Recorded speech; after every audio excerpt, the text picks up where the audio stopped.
Cadillac Unscripted on 107.9 CDY is sponsored by Independent Bank as well as Remax Central, Marianne Quist. Cadillac's hit music station, 107.9 CDY. It is Cadillac Unscripted, and it's a half hour of local chat. We, meaning myself and Katie Huckle, really enjoy talking to local people who are making a difference in the Cadillac area. And Katie is on vacation this week. She is celebrating a very, very round-numbered birthday. The same number, actually, that I hit a couple of months ago. So happy birthday, Katie. Enjoy your time off. We've got Karen McMahon on the phone with us right now. Karen is, how long? First of all, good morning. How are you? I'm good, thank you. Nice to talk to you again. It is a pleasure to have you on with us. And let's chat a little bit here about the Cadillac Area Backpack Program and how it ended up getting started. Have you overseen this from the beginning? All but the first year. Okay. How did you get involved?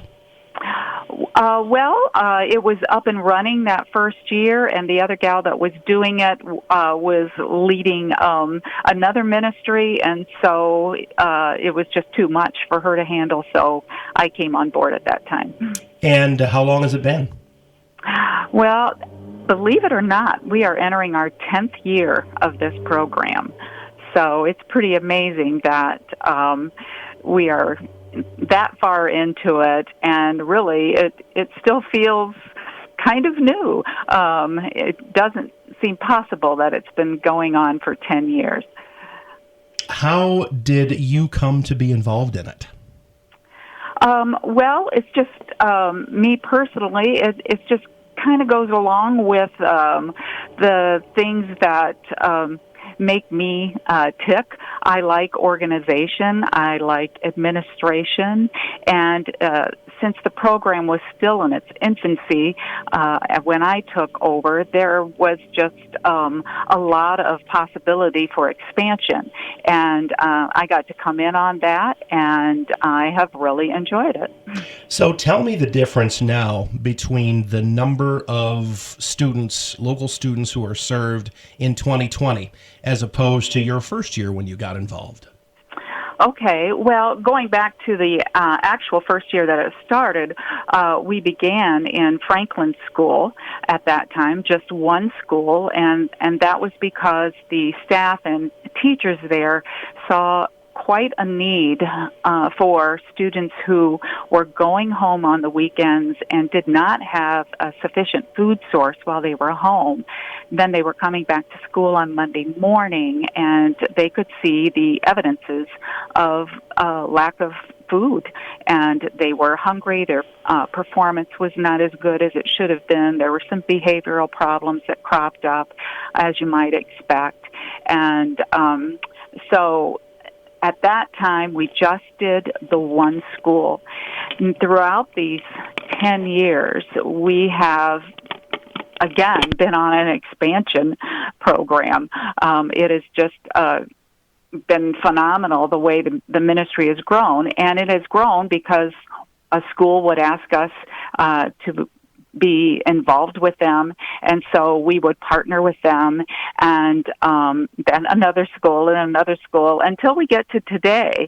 And we are in all of the Cadillac schools, and have most recently just picked up the ISD. And while we did serve some of their classes at other locations, we'll be serving them at their primary location.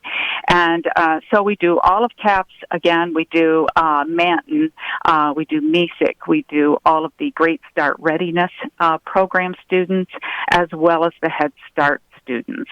So typically, if we're all on board and fully running, it takes a while for that to happen each year.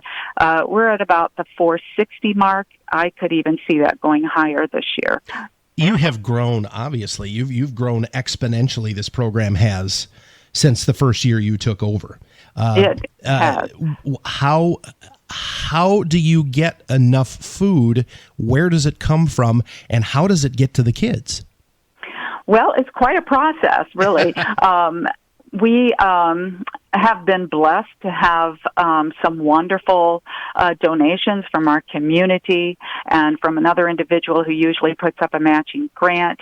And we use that money to purchase our food from Feeding America. We certainly get a lot of bang for our buck there, and we purchase that. I have someone who, a volunteer that goes and picks that up every week. He delivers it to our location at the Cooley Annex, and from there, every Thursday morning, I have probably 50 volunteers involved from setup to packing, and we pack all of the food in a bag. Every kid gets a bag, and then I have a delivery crew, and that delivery crew delivers to 13 different locations. So that's how it's dispersed, and again, it's quite an operation, but it goes so smoothly. And I imagine you've got all the kinks worked out after all these years, and it works out really well. Yeah, I think so. And that is just dependent upon the goodness of people, right? Well, you can't do something on this scale without wonderful volunteers. And I was going to mention, too, you said you have about 50 people that are dedicated to just packing bags every week, and then others who do the delivery. So how many volunteers total does it take to make Cadillac Area Backpack Program hum every week? Well, I'm really including all of them in that number of 50, I would say. Okay. Yep. That pretty much encompasses it. And then I have a leadership team that I work with, and there are 5 of us on that team. And we just meet and kind of, are the bones behind it and get everything implemented. So at this point, we are just starting to get ramped up with the deliveries, right? Right. We've only we just completed our second week. It takes that first month of school to get all of the paperwork back in, and for the school to count their numbers and do all of that kind of thing. And so we start the 1st of October every year, and we go through to the end of May. That is almost the entire school year. So right. let me ask you this, Karen. In this is one of the most unusual school years we will probably see in our lifetime, with the physical distancing and the face coverings and all that. Has that changed anything this year about the delivery and the process of getting the food to the kids, or is it the same? No, it's really the same. I mean, we do wear masks and abide by that. So nothing has really changed on that front. I wasn't sure how it would impact our numbers with students having the ability to do school virtually.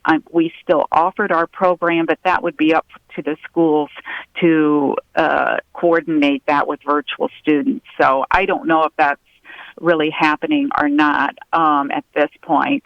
I would say our numbers are pretty much on target of where they usually are at this time, and it just kind of picks up steam until probably December or even the 1st of January. That numbers are continue to be added. So you're saying you're serving about the same amount of students this year that you have in the past. Have you noticed a significant uptick in the past few years? It has just continually grown, and again, we've taken on additional schools, so it's not always a reflection, perhaps, of need, mm-hmm. but I do think that the need is great here, and I just received a note from a parent who was thanking me for the program and saying that they had jobs, but they weren't getting the overtime they needed to make ends meet, and that this food was filling in the gap for them for a few weeks, and then the overtime was starting to come back in. So she said, "We're going to give up our place so somebody else can have that place." And so that was just really sweet to hear. I'm glad that we could meet that need, and it was wonderful to be able to hear from her regarding that. We'll continue our conversation with the Executive Director of the Cadillac Area Backpack Program, Karen McMahon, after this word from our sponsors and a weather check on 107.9 CDY. Cadillac Unscripted is sponsored by RE/MAX Central Marianne Quist, as well as Independent Bank. Buying a home is still the great American dream. And yes, it can be an intimidating process, but you can rest assured and have confidence when the professionals from RE/MAX Central are in your corner to guide you through it. Marianne Quist of RE/MAX Central has helped hundreds of home buyers in and around the Cadillac area navigate the process over the years, and she's ready to help you too. From start to finish, from finding a home to submitting an offer, to understanding the purchase agreement, to inspections, surveys, and appraisals, to the time when you finally sit down and sign those closing documents, Marianne will be there. When you're ready to buy, talk to Marianne Quist at RE/MAX Central. See her listings at teamquist.com. We continue our conversation with Karen McMahon of the Cadillac Area Backpack Program now on Cadillac Unscripted, sponsored by Independent Bank and RE/MAX Central Marianne Quist. You have, I know, a lot of volunteers. There are a lot of service-oriented groups in the community that come together and make this happen. Which of the groups? I know if you had the chance, if you had all the time in the world, you'd probably like to recognize everybody. But are there certain groups who have been very faithful from day one with the volunteer efforts? That's an easy answer. The Kiwanis group has been with us from day one. Wow. And they have faithfully been my setup crew.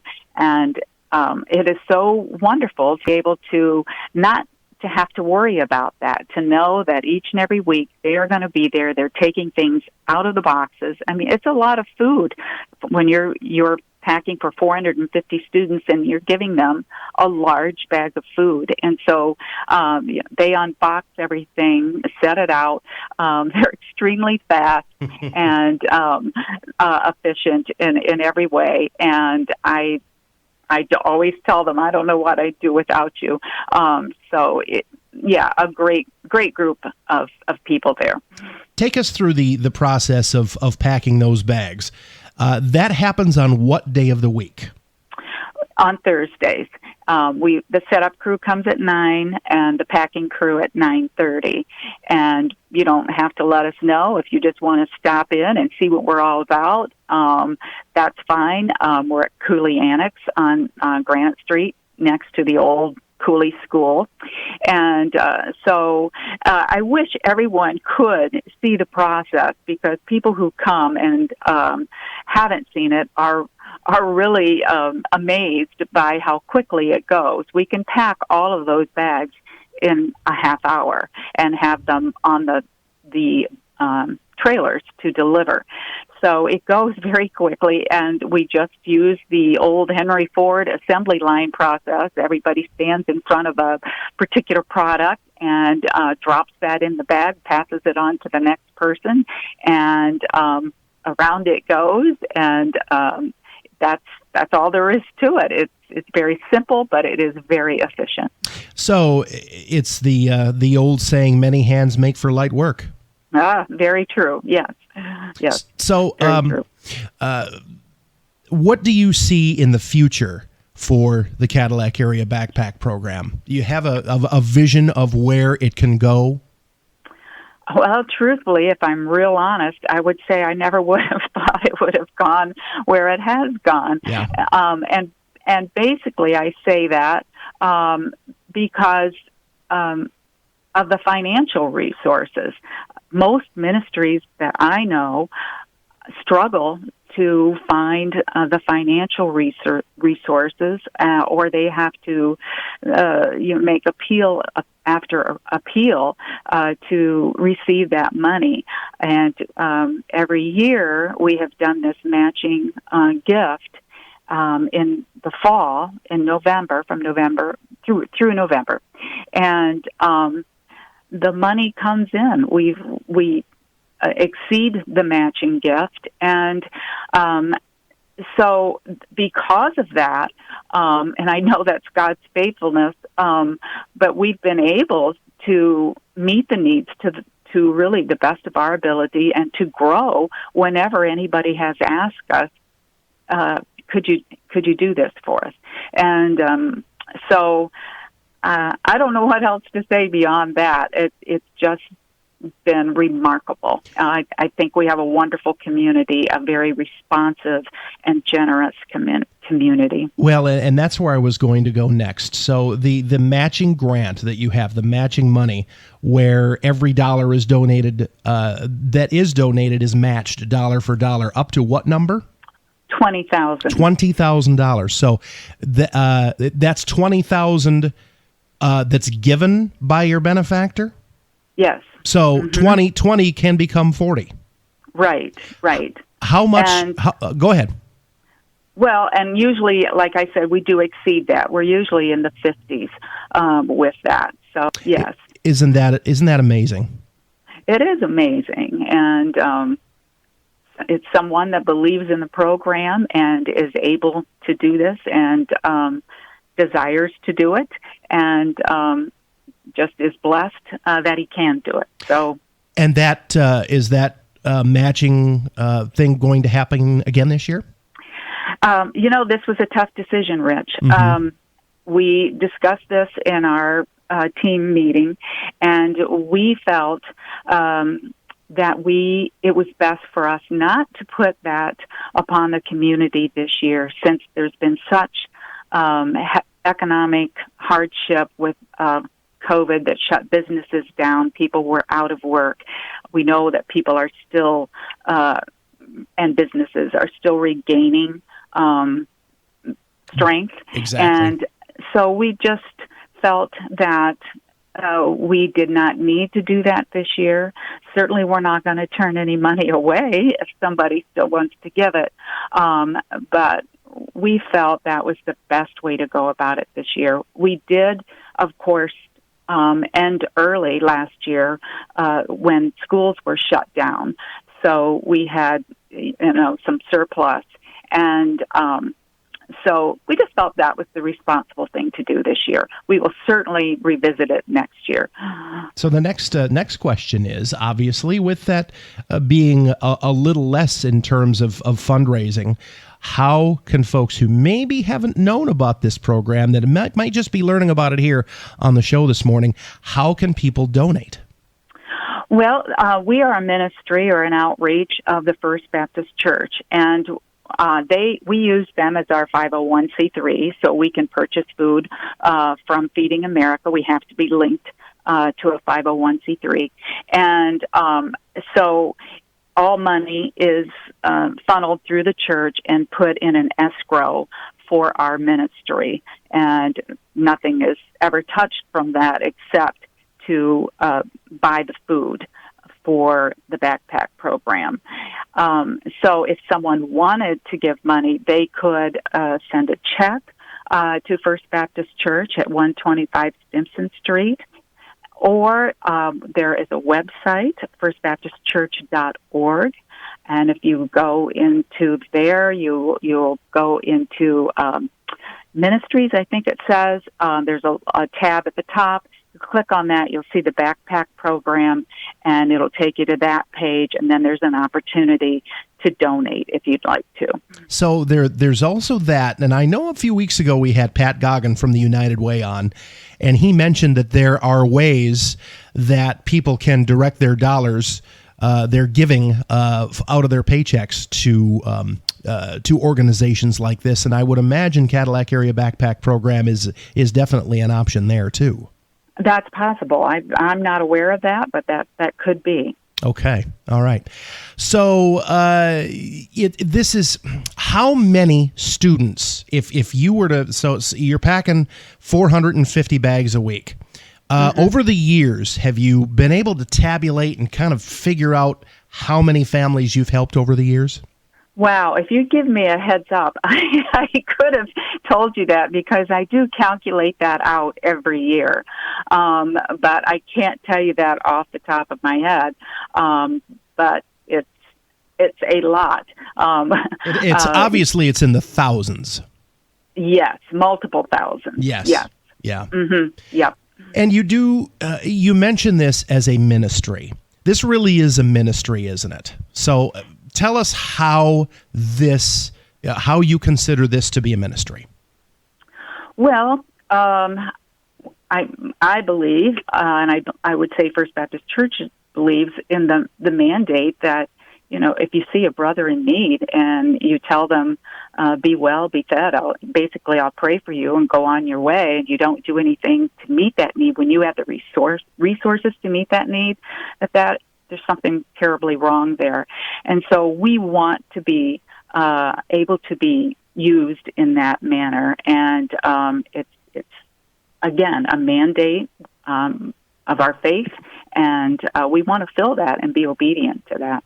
And you certainly have, after all these years and still 50 volunteers a week making this happen. You said you pack at the Cooley Annex. Yep. And you'd love to have people help out or even come and observe the process, right? Sure, yes. We're just asking if people do come that they do wear a mask now while the mandate is in place. And we do that because we feel that's the right thing to do. We want the parents to feel safe about their children receiving this bag, and we want to be in compliance with what the school is requesting as well. So how do folks learn about the Cadillac Area Backpack Program? You have a Facebook page? I do have a Facebook page, yes. All right. You can go on there and just find Cadillac Area Backpack Program. That's probably the best way to connect with us because I post weekly on there.